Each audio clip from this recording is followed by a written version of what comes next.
Let me tell you a story that is eerie and bizarre.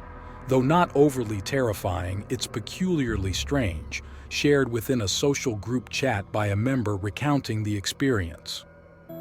The story begins a few days after the death of Emily's grandmother, Margaret.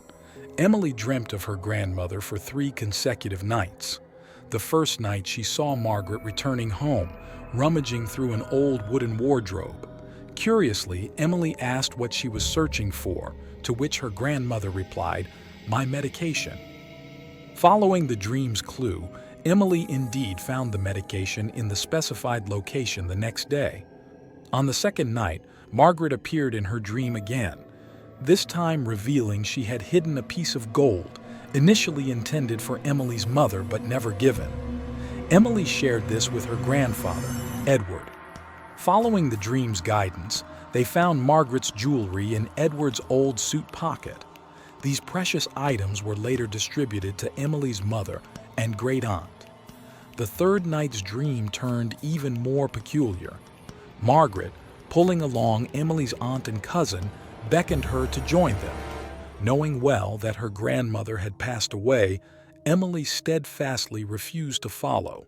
She awoke from the dream in tears, only to find out her aunt and cousin had gone with the grandmother.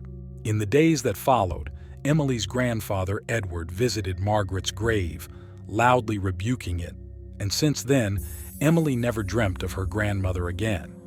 However, inexplicably, shortly after, Emily's aunt was diagnosed with breast cancer, and her cousin was admitted to a psychiatric hospital due to a mental breakdown.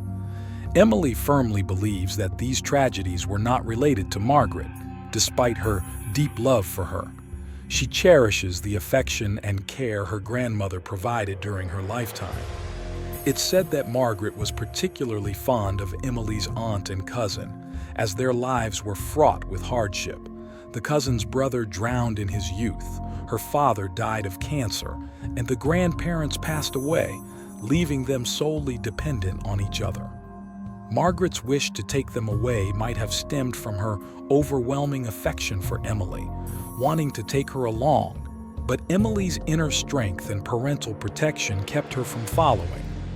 Emily's story and her fond recollections of her grandmother Margaret prompt deep reflection on familial love and the mysterious connections that may persist beyond death.